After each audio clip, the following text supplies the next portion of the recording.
from one of our participants today, from Dr. Dialan. Yeah. So good morning, Prof. Thank you so much for the talk. With more and more investment schemes and the rising cost of living, so Dr. Dialan would like to seek advice from Prof regarding what is your advice on investment, and in terms of emotional based financial risk, does a financial manager remove that bias, or would you advise picking up that skill for ourselves? Thank you. Okay. Uh, Thank you, Dr. Ganison, for your question. Actually, you're not the first one to ask me to ask this kind of questions, and those two are very very good questions because it is really kind of I mean the story of Sir Isaac Newton is kind of sad, right?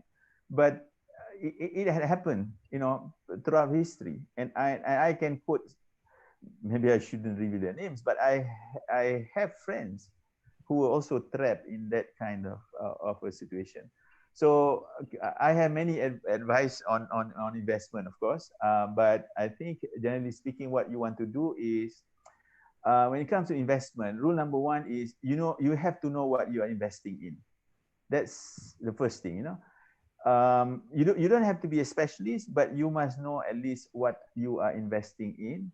You have to know where the returns coming from.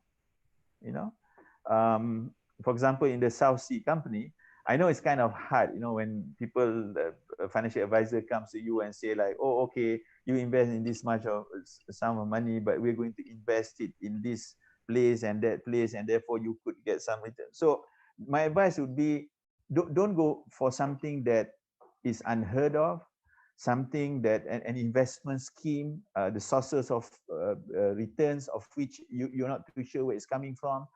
So just be boring, just be a boring kind of investor, and you will be safe. Now, of course, people will say like, oh, okay, kalau if I stick to that, right? So if I just put in money in boring investment scheme or boring financial instrument, then my return will be generally low. Well, I think given the fact that most people are not specialists, in the investment business, I think it's a lot safer for you to go and invest in something which inverted comma we call safe, as I said earlier. So that's very important. And of course, my third advice on investment is like, if you're not too sure, get somebody trusted. Don't trust your financial advisor. Okay. The reason for that is uh, he makes money when you agree to invest in his scheme, right? So I mean, he has that inherent conflict of interest. So of course, if you ask for his advice, he will say like, of course, this is a good investment. Otherwise, he wouldn't go to you in the first place, right?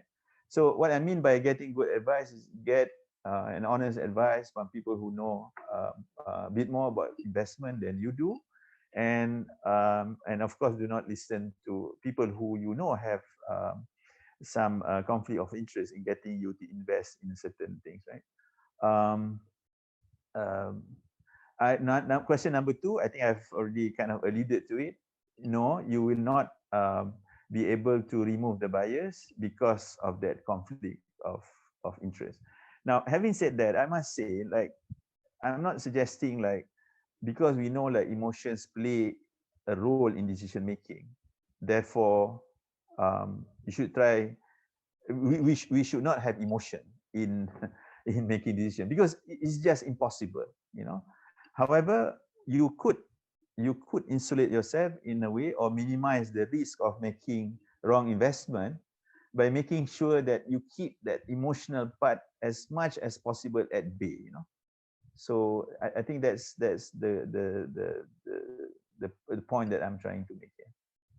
Okay, terima kasih. Thank you, Dato. So I think those are very good advices for us, especially doctors.